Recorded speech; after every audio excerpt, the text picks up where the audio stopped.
O impacto humano do câncer é bem conhecido.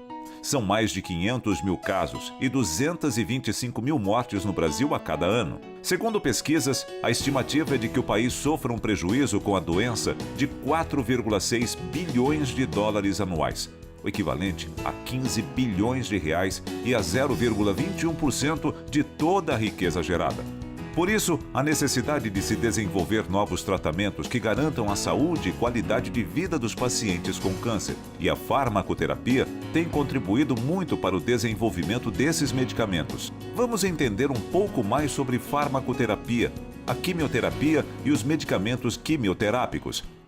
A farmacoterapia, como o próprio nome diz, é a terapia com o uso de medicamentos. Então, é a ciência que vai se preocupar em estudar os medicamentos, ou os remédios, que são utilizados para prevenir ou combater as doenças, de uma forma positiva. Agora uma explicação sobre a quimioterapia.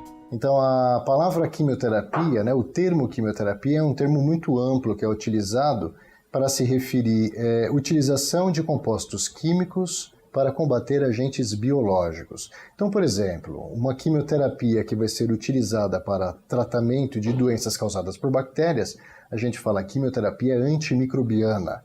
Uma quimioterapia utilizada para o tratamento de doenças causadas por vírus, uma quimioterapia antiviral.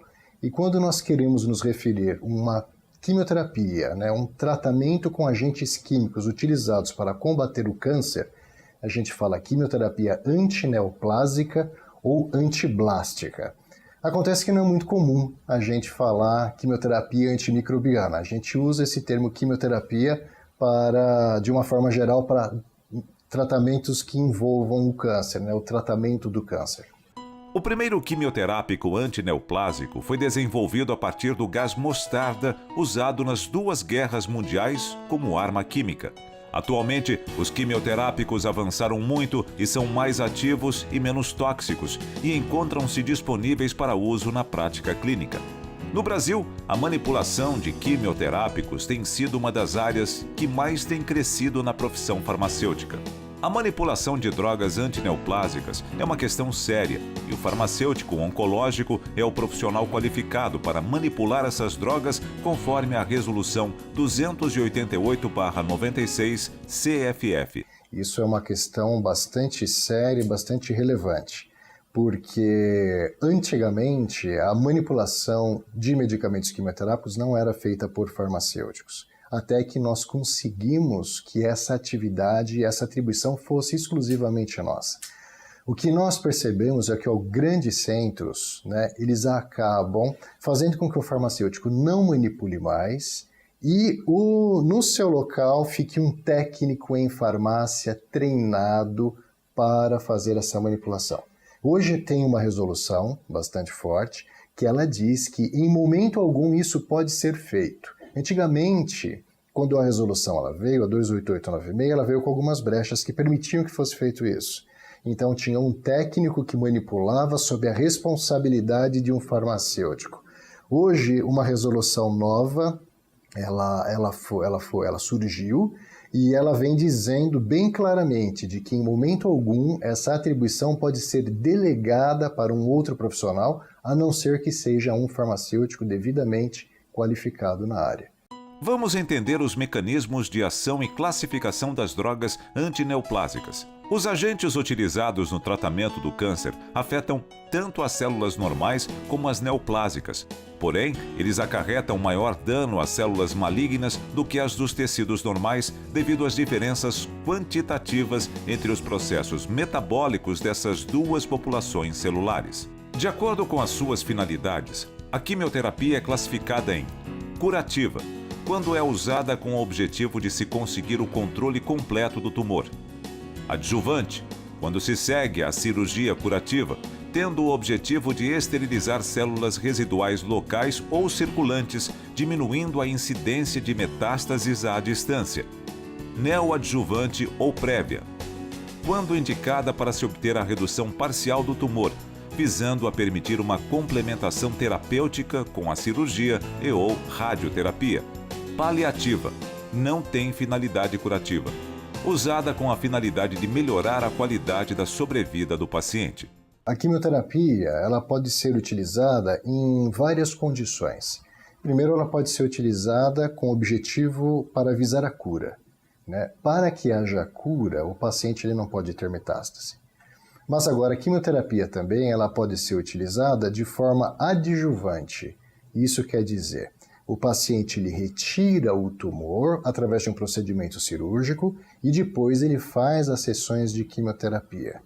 A quimioterapia também pode ser utilizada de forma neoadjuvante, ou seja, o tumor ele é inoperável porque ele é muito grande, então há necessidade primeiro de se fazer uma sessão de químio, reduz-se o tamanho do tumor, torna-o operável e daí depois faz a ressecção.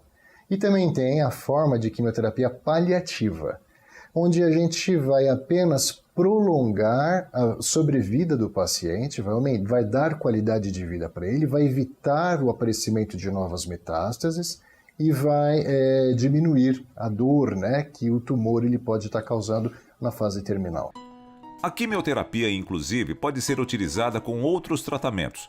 Sim, a quimioterapia ela pode ser utilizada com outros tratamentos, como a radioterapia em associação, e também ela pode ser feita antes ou após alguma cirurgia. Então ela pode ser feita dessa forma.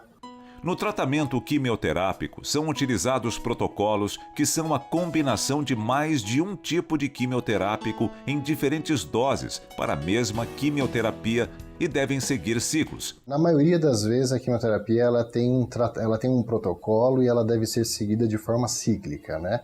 Então, muitas vezes as pessoas elas confundem qual que é a diferença de um ciclo de quimioterapia e a diferença de uma sessão de quimio. Então, a sessão de químio é quando o paciente ele recebe uma dose. E o ciclo é o conjunto de várias doses que ele faz dentro de um intervalo de tempo. Então, por exemplo, um paciente que tem um câncer de pulmão que precisa fazer 6 ciclos de quimioterapia. Então, um ciclo ele é dividido em 3 tomadas, 3 administrações. Por exemplo, ele faz uso de 2 medicamentos na segunda-feira, descansa, vai repetir novamente essa sessão na próxima segunda-feira, descansa e faz mais uma vez na próxima segunda-feira. Ou seja, ele fez 3 sessões dentro de um intervalo de 21 dias. Ou seja, esses 21 dias é um ciclo. E, no caso, o paciente ele faria 6 ciclos. Então, ele faria dessa forma, né? Esse esquema 6 vezes. Vamos ver alguns ciclos utilizados em tratamentos contra o câncer. Ciclo inespecíficos. Aqueles que atuam nas células que estão ou não no ciclo proliferativo, como por exemplo, a mostarda nitrogenada. Ciclo específicos. Os quimioterápicos que atuam somente nas células que se encontram em proliferação, como é o caso da ciclofosfamida. Fase específicos. Aqueles que atuam em determinadas fases do ciclo celular, como por exemplo o metotrexato, fase S, o etoposídeo, fase G2 e a vincristina, fase M. Existem vários tipos de quimioterápicos utilizados no tratamento do câncer. Existem várias classificações de quimioterápicos, né? Tem as drogas antimetabólicas, tem os agentes alquilantes, os derivados de planta, os anticorpos monoclonais, os antibióticos antitumorais e existe também agora os mais inovadores, que são os inibidores da tirosina quinase. Acompanhe quais são as classificações dos quimioterápicos. Alquilantes.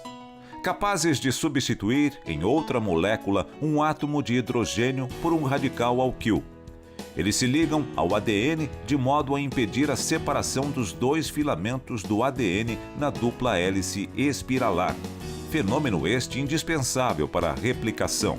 Os alquilantes afetam as células em todas as fases do ciclo celular, de modo inespecífico. Exemplo, mostarda nitrogenada, a mostarda fenilalanina, a ciclofosfamida, o busulfan, as nitrossureias, a cisplatina, e o seu análogo carboplatina e a ifosfamida. Antimetabólicos. Afetam as células inibindo a biossíntese dos componentes essenciais do DNA e do RNA. Deste modo, impedem a multiplicação e função normais da célula. Antibiótico. Estrutura química variada. possuem em comum anéis insaturados que permitem a incorporação de excesso de elétrons e a consequente produção de radicais livres reativos. Podem apresentar outro grupo funcional que lhes acrescenta novos mecanismos de ação, como alquilação, inibição enzimática ou inibição da função do ADN por intercalação. Inibidores mitóticos podem paralisar a mitose na metáfase. Os cromossomos, durante a metáfase, ficam impedidos de migrar, ocorrendo a interrupção da divisão celular. Devem ser associados a outros agentes para maior efetividade da quimioterapia. Algumas drogas não podem ser agrupadas em uma determinada classe de ação farmacológica. Entre elas, destacam-se a dacarbazina, indicada no tratamento do melanoma avançado, sarcomas de partes moles e linfomas. A procarbazina, cujo mecanismo de ação não foi ainda completamente explicado e que é utilizada no tratamento da doença de Hodgkin. A L-asparaginase, que hidrolisa a L-asparagina e impede a síntese proteica, utilizada no tratamento da leucemia linfocítica aguda. Outro ponto importante no tratamento quimioterápico refere-se à sua toxicidade, pois afetam estruturas normais que se renovam constantemente, como a medula óssea, os pelos e a mucosa do tubo digestivo. O tratamento quimioterápico, infelizmente, ele traz efeitos colaterais, ele traz reações adversas, e o farmacêutico oncologista ele deve estar atento para esses eventos que podem acontecer.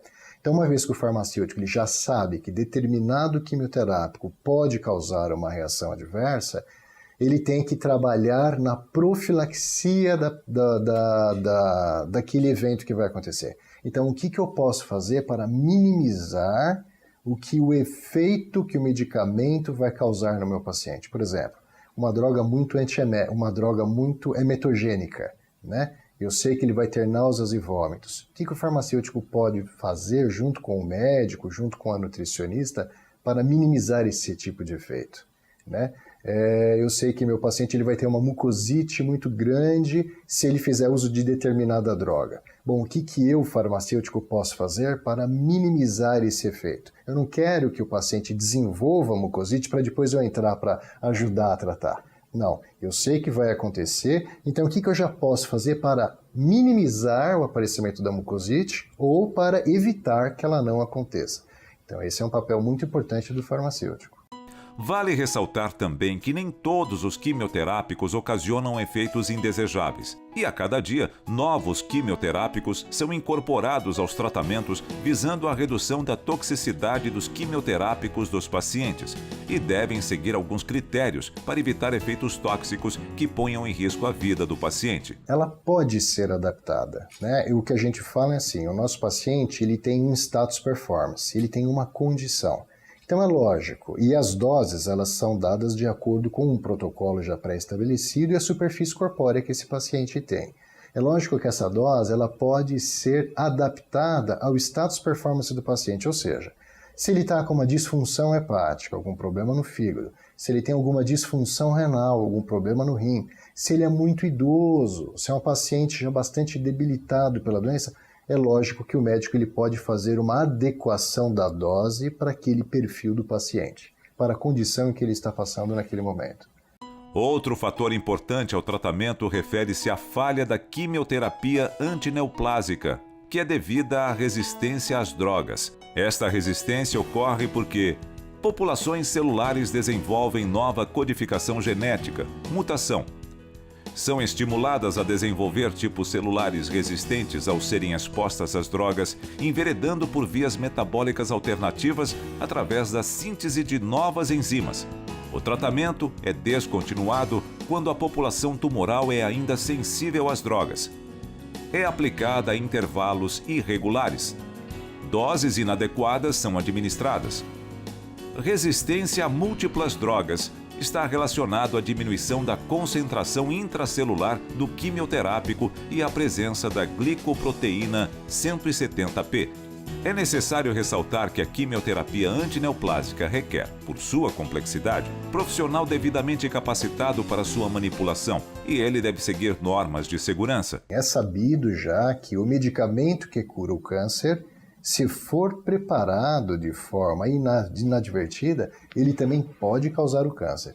Então, ou seja, o farmacêutico ele tem um papel importante na manipulação, e essa manipulação ela deve seguir normas que vão dar condições para que o meio ambiente não seja contaminado por esse medicamento, que o próprio farmacêutico não se contamine durante a manipulação, e todas essas condições também são importantes para garantir um bom medicamento que será preparado para um paciente oncológico. O farmacêutico também cumpre um papel importante junto à equipe multiprofissional. O farmacêutico ele tem um papel muito importante na equipe multiprofissional, não só na manipulação, mas ele tem uma responsabilidade muito grande no acompanhamento desse paciente, junto com o médico, com a enfermeira, com a nutricionista, com a fisioterapeuta. E lógico, ele tem um papel importante também não só com o paciente, mas de orientação da família no que diz respeito à utilização dos medicamentos quimioterápicos, não só em ambiente hospitalar, mas também dar orientação no que diz respeito aos quimioterápicos orais que são feitos em casa, administrados em casa. Hoje, para o farmacêutico atuar na área oncológica, deve estar capacitado. Hoje, nós já temos uma resolução, a 640, de 27 de abril de 17, o ano passado, saiu essa resolução que diz de que o farmacêutico que vai trabalhar na oncologia, ele deve ter o título de especialista emitido pela Sociedade Brasileira de Farmacêuticos em Oncologia. Ou então, ele deve ter feito um curso de pós-graduação em farmácia hospitalar oncológica do tipo Lato Sensu, reconhecido pelo MEC, ou o farmacêutico também ele pode estar fazendo ou ter feito um curso de residência em oncologia, ou ainda o farmacêutico que tenha trabalhado por 3 anos na área de oncologia, ele pode ter o título de especialista desde que ele comprove com carteira assinada e contrato de trabalho de que ele exerceu funções como farmacêutico na área de oncologia. Aí ele tem o título. É lógico que essa resolução está aí e tem muitos centros, muitos serviços que têm farmacêuticos que não estão nessas condições. Então foi dado 36 meses, a partir da data dessa resolução, para que os centros de oncologia e os colegas farmacêuticos já se adequem a essa resolução. Ou seja, a partir de 2019, todo farmacêutico de uma central de químio deve ser especialista em oncologia. Como vimos, a farmacoterapia e a utilização de quimioterápicos são importantes instrumentos de combate ao câncer, e o farmacêutico está cada vez mais atuante nesse segmento.